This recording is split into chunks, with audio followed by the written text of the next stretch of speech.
Welcome to the Bracket Factory and welcome to the latest thrilling episode in the Ner-a-car project. Now, if you've been following this, you'll know that the mission is to get Nat, the chief test pilot, rolling down the road. And as we do more research about what to wear, we see more and more photos, and I think the scope of the mission has crept slightly, perhaps a new challenge, show you the picture. But anyway, what we need to do now is we need to sort out the wheels. Without wheels, we're not going anywhere, so time to stick the wheels on. Right, so we're looking at the back wheel, and there's a few things to note about this wheel. First off, it's quite rusty and quite worn. The second thing to note is that it's actually the wrong wheel for this bike. This is a Model B rear wheel, and my bike is a Model A. And the difference is that the Model B has two drum brakes, one on this side, and spin it over, one on that side.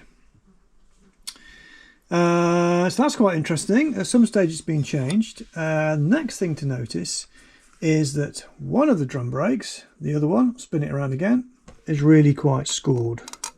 You can hear that, quite deep ridges. So that shows me that this has done some serious mileage. Third thing to notice is that the rim size is actually wrong. This is not a Ner-a-car rim. This is different as well. So not only is it a Model B rear wheel hub, the rim size is wrong. This is actually a 20-inch rim. Should be a 26-inch rim, significantly bigger. So that's changed. And finally, this tyre is quite interesting. It's a Firestone tyre, made in England, high-speed, heavy-duty motorcycle tyre. It says down there, gum-dipped, but more interesting is on the other side. So on the other side, it says W, crow's foot, D. So that's a crow's foot, also known as a Fion, also known as a broad arrow, and that symbol basically means property of the government. And the W and the D, I think, stands for War Department. So you can probably guess what I'm thinking. I'm thinking Dad's Army. Who do you think you are kidding, Mr. Hitler? So what I'm thinking is that this bike may well have been requisitioned for the war. So this is quite common just before the war.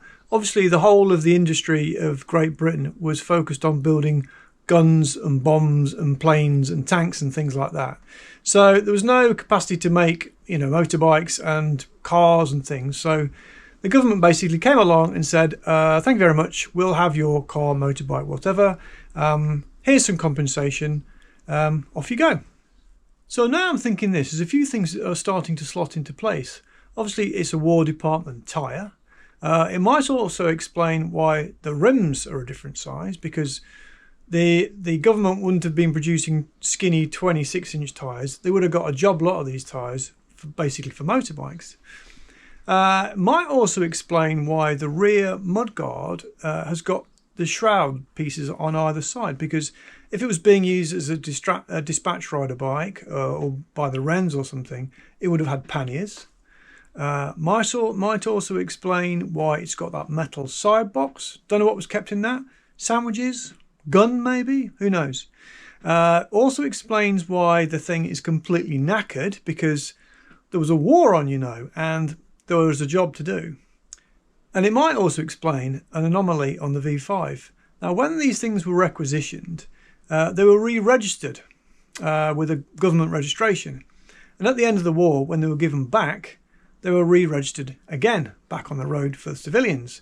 Now, my bike, which is a 1922 bike, actually says 1947 on the V5, which means it was first registered in 1947. Now, obviously it wasn't, but if it was requisitioned and then handed back, it would have been re-registered in 1947. So, makes you think, doesn't it? Now, of course, this theory could be complete nonsense and completely made up by me, but it does all sound kind of plausible. Everything does seem to fit this hypothesis.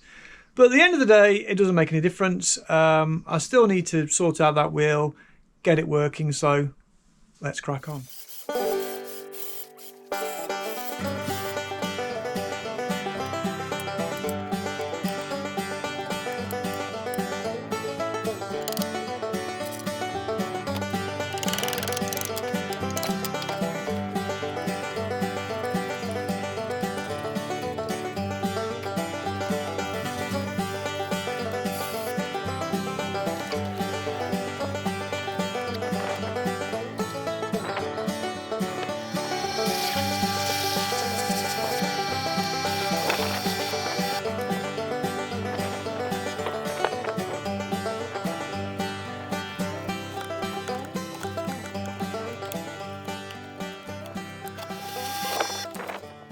Right, just have a look at this wheel after the clean-up. I've also cleaned up this central shaft, and the bearings are actually very nice indeed.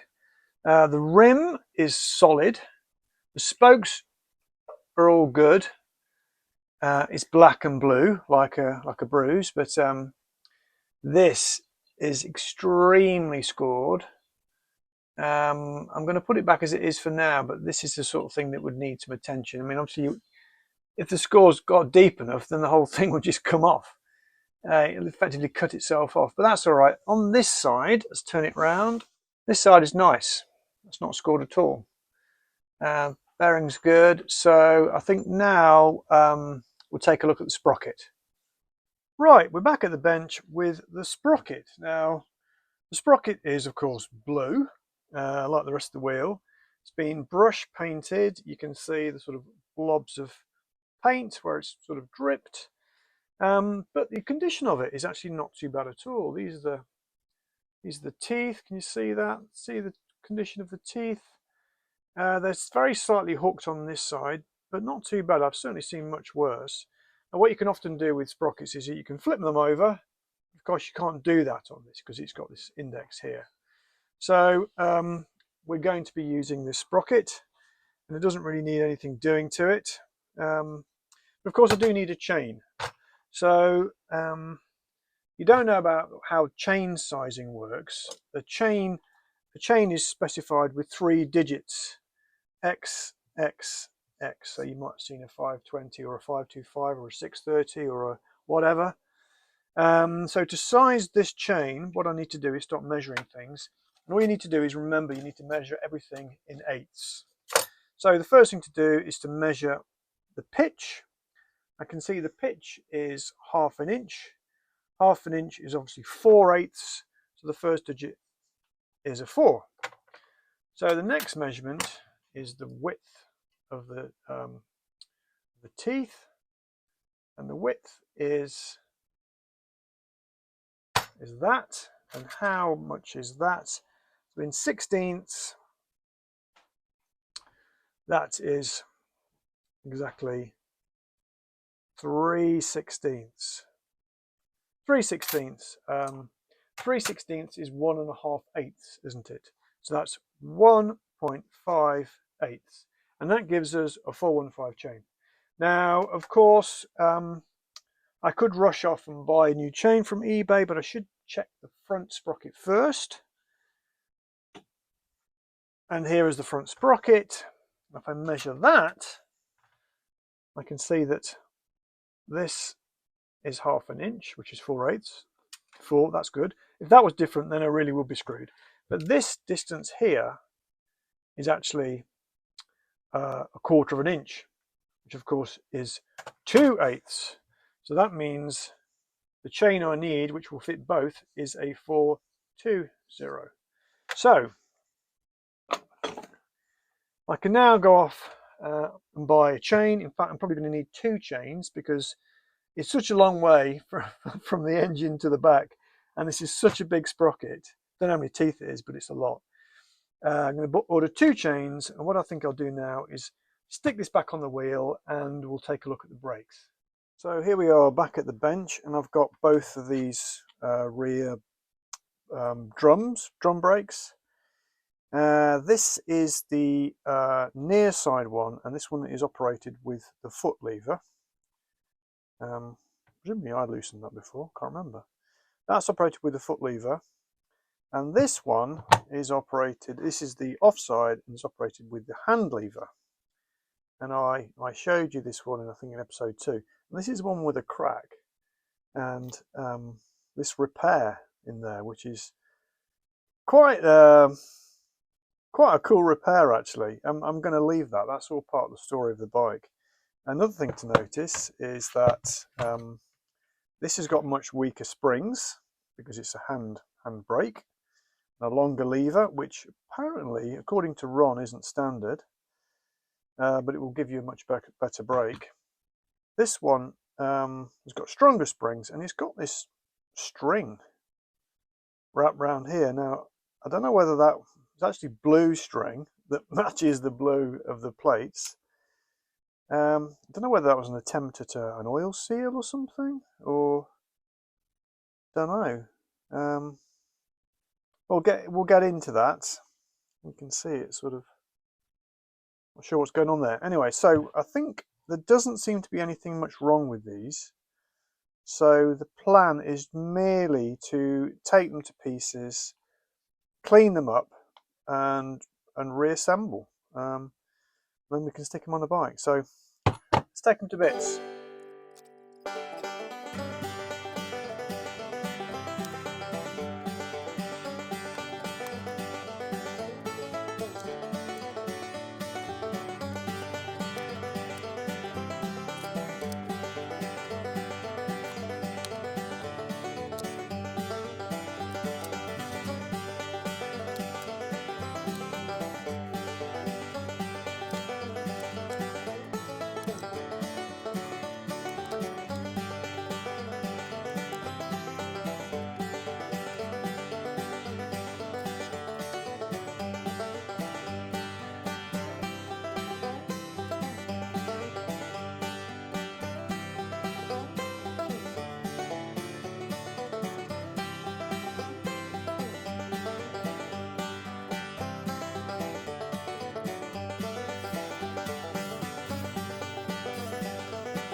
Right, we're back at the bench and we're reviewing these parts. So they've all cleaned up quite nicely and they're all pretty good. So this is the front brake assembly, operated by a lever on the right hand side. It's got the longer arm and the weaker springs. And these shoes are pretty good. I've come up quite nicely. The only snag with this one is that this rivet is slightly proud. So I think I'm going to take a die grinder and just relieve some of that. So I don't want the rivet pressing on the inside of the drum. And the other slight snag with this one is that this lever arm, which we think is the wrong lever arm, you can see there's a cutout in there, but that doesn't coincide with this. And even if it did, it rotates all the way around. So the only thing that's holding this tight to here is just the sheer clamping force. Now, that's the way it was. So, well, the other thing is it's got a keyway in it. Obviously, this keyway isn't used. There's no keyway in there. So I'm going to put it back on and see if it works. I'm guessing it probably should work, maybe. Otherwise, I either have to put a keyway in this, or I have to drill a bigger hole here so that comes out inside there. So that's that one. A bit of work to do to that. Right, now for the foot brake one. So this is all beefier, stronger springs, smaller arm. And the only slight snag with this is where this repair has been done. It's a rather nice repair. Unfortunately, on this side, hasn't been done quite right. The shoe actually fouls with this repair plate. It slides over the top of there, but it fouls on it just there, which means this doesn't engage fully. Just here. As you go round, it hits and then it forces it out of there. So that isn't quite right, is it? So what I'm going to have to do is, it feels a bit mad fixing a fix, possibly 60 years later, or 70, 80 years later. I've got to take off some of this metal here, just to relieve it slightly so that this shoe doesn't foul it. So a bit of work to be done on these two. Anything else on this? These are all scored, but I'm not really going to do much about that. So let's sort those out, and then we can stick it all back on the bike.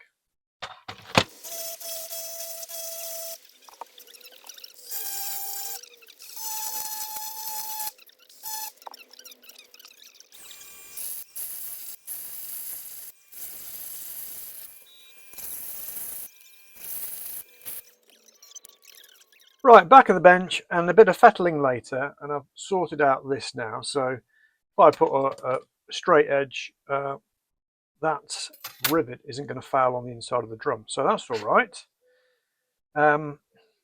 These are rather nice. These are the original Ner-a-car shoes, because I've seen pictures on the internet. However, different story with this one.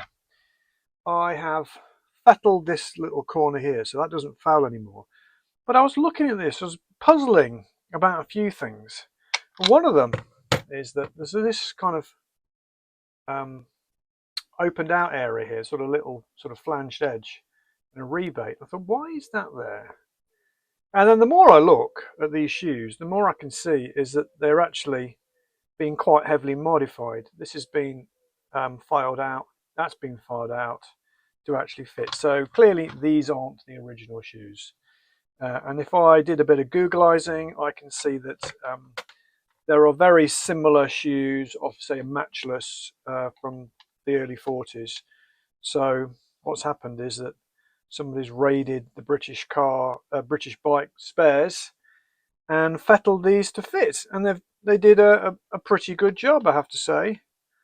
Not 100%. They lost a couple of marks for that, but pretty good. So obviously, in the absence of any other shoes, these are going back on again. So I think now what we'll do, we'll just reassemble it all, and we can start to think about putting the wheel and the brakes back on the bike.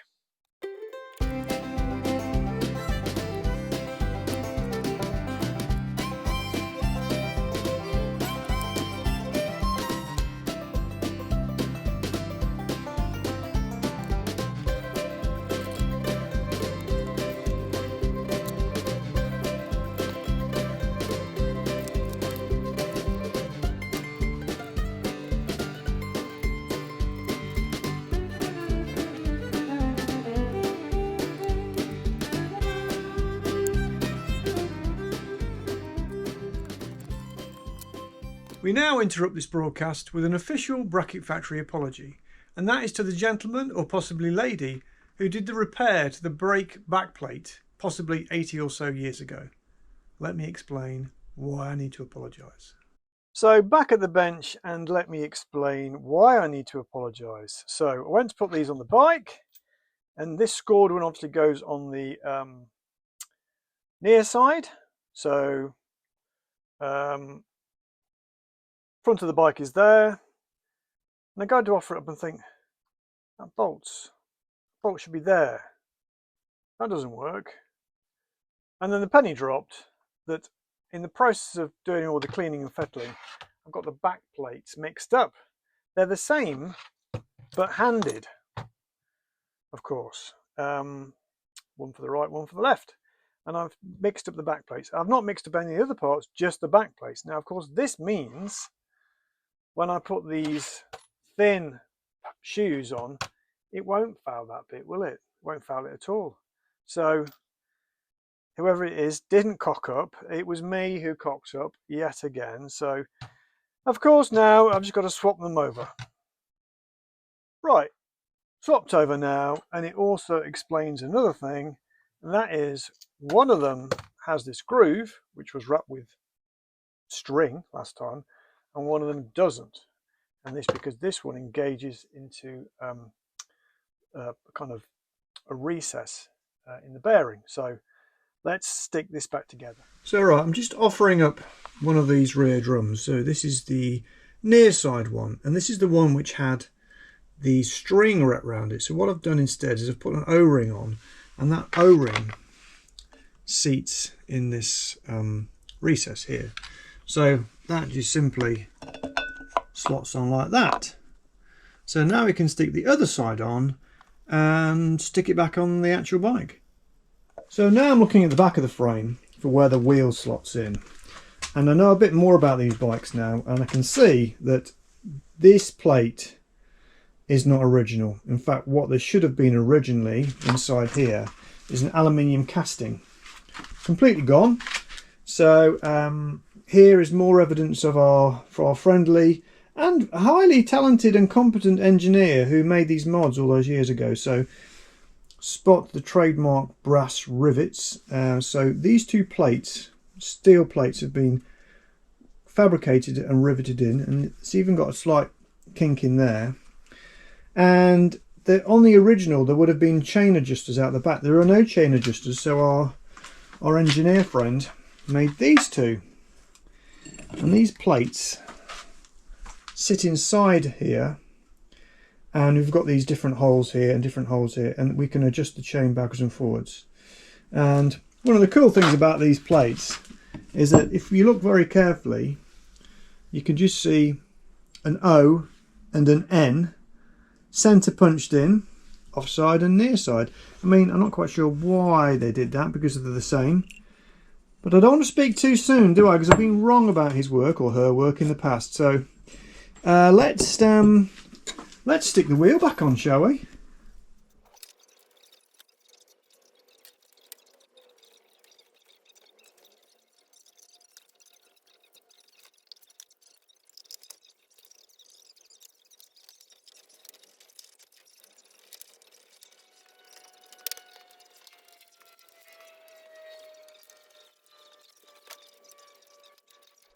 So there it is, the wheel is back on in all its beauty, and it is this patina of this blue looks really cool. I like it anyway. You can see that I've obviously put it back in a slightly different position. So that is obviously the main central spindle nut. This is the bolt which holds the back plate in position, and this bolt is what affects the sort of backwards and forwards. That hole there is actually for the rear stand, which I still have to make, and you can see the remains there, the shadow of something that looked like some kind of stay. Maybe that was all part of the panniers, who knows. Anyway, so on that, that's a bit of a success. I'm pleased with that. I think it's now time to swing the guns round to the front wheel. Right, so here we have the front wheel, and you can see that the hub was painted black, the spokes are black, and believe it or not, the rim used to be black, but it was obviously painted over a chrome rim because the chrome was just blown to smithereens. See a bit of black paint there. So this is the hub centre. So there's two bearings in here. One, the wheel bearing, or bearings, and then you've got this kingpin bearing. Now it does all feel pretty good, but I think what I'll do is I'll clean up the wheel, clean up this, remove all this rough stuff. I mean, I might repaint it. Steady on, Chris. Might repaint it. But anyway, if we can get it on the bike, then we can on the frame we can start to wobble it around and see how good the bearings are. Getting the bearings out of there looks like a bit of a puzzle, but I do like a puzzle. Anyway, let's clean it up.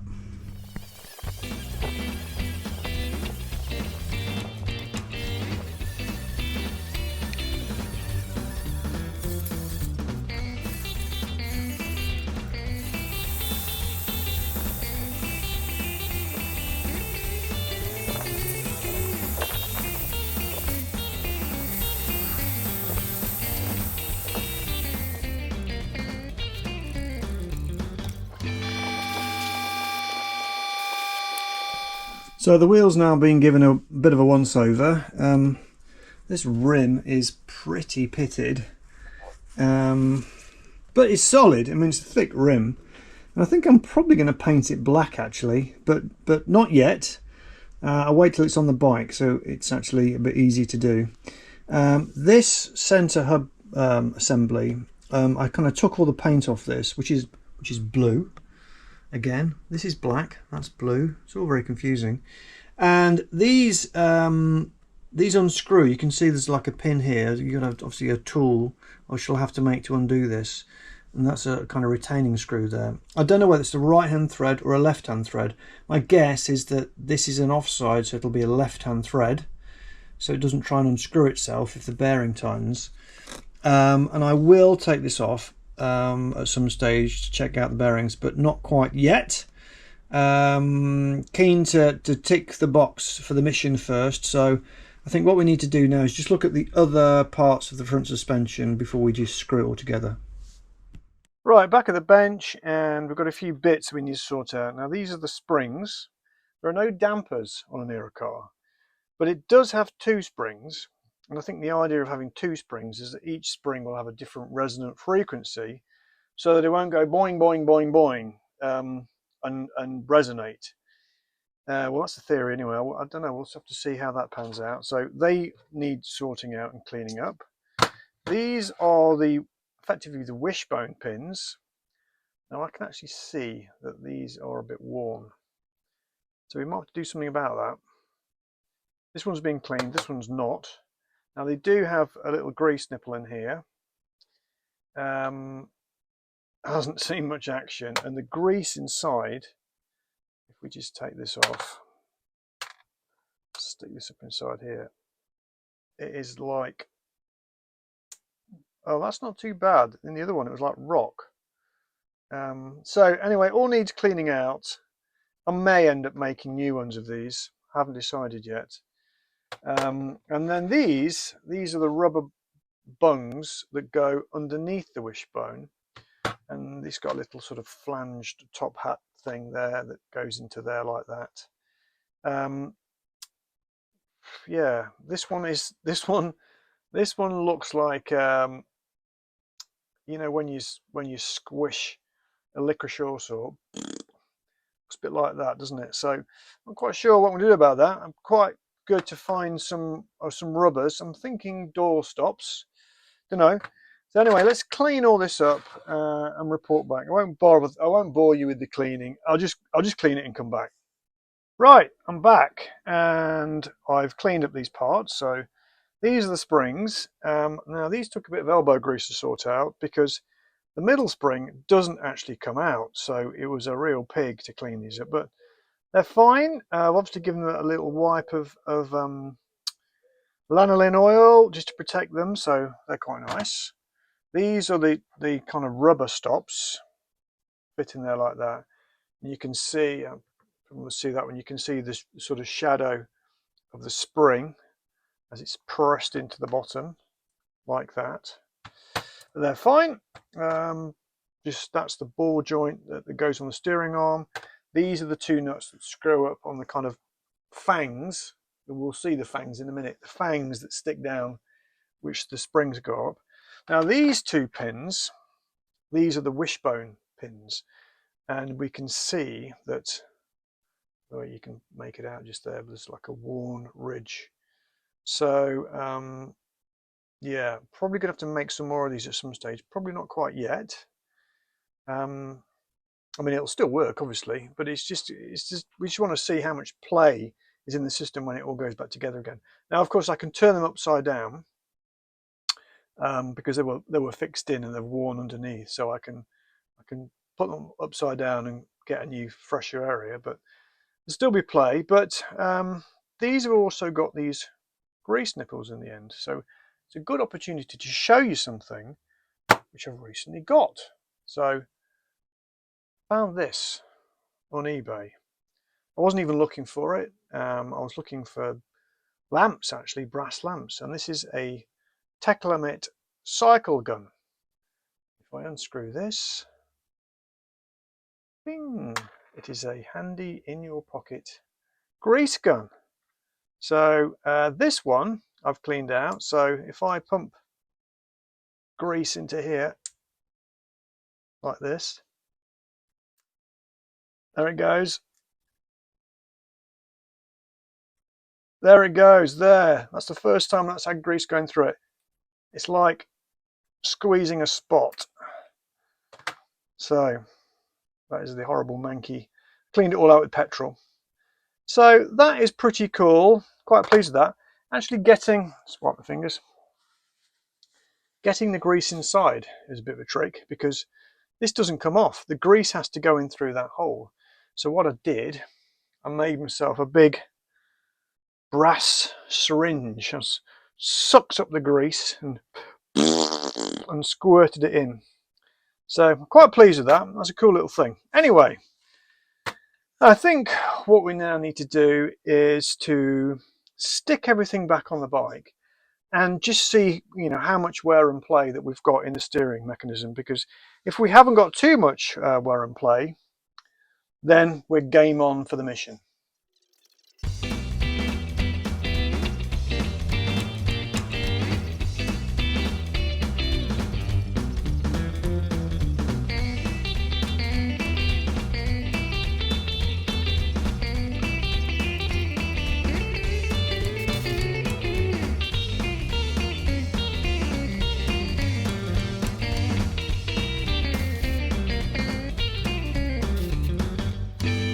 Right, the front wheel is now on. It was a bit of a struggle, not a struggle, but it's a bit knacky to get it on. You can't put the pin in first and then thread this on, because this shaft here the threaded rod won't allow you to. So you have to put that on first and then line these up, and actually put these pins in the wrong way around.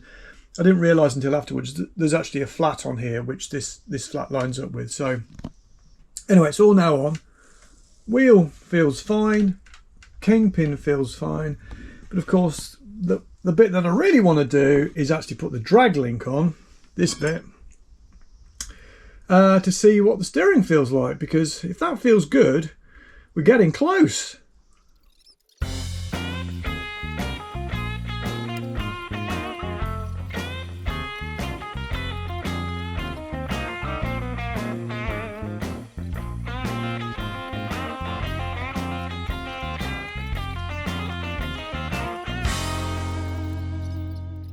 So after solving the assembly sequence problem, you have to put the ball on, and then you have to do this up, and then you have to swing it round. I've got the front drag link on, and if I move the handlebars, long shot, there's virtually no play in the system. A tiny bit, but not much. I mean, it's infinitely better than it was. There's me moving the bars, there's the wheel moving. So that is pretty good, and you can see what kind of lock that you get on the thing there. It's kind of mad, isn't it? in a kind of cool mad way. So that's looking pretty good. The only thing left to do now before we do the mission is, of course, we need some brakes, otherwise that won't be able to stop. And ideally we need a stand, because before it was balanced on cardboard boxes and bits of wood and that sort of stuff. So I think that's what's next. But if you want to see me sort out the brakes and make a new stand, you're going to have to tune in next time. So if you like that, please hit like. Please do leave a comment. What would you do about that front wheel? Would you A, leave it, B, paint it, or C, chuck it in the tip? If you want to support the channel, please consider buying one of these t-shirts, either the Bracket Factory t-shirt or possibly the Elbow Grease t-shirt. Both superb, of course. Shop up there. And of course, don't forget to subscribe, because the next episode is probably going to be the episode where Mission Impossible becomes Mission Possible. Nat, the test pilot, has sorted out her outfit, and all I got to do is a few more bits and bobs. So for now, that's about it. Thanks for watching.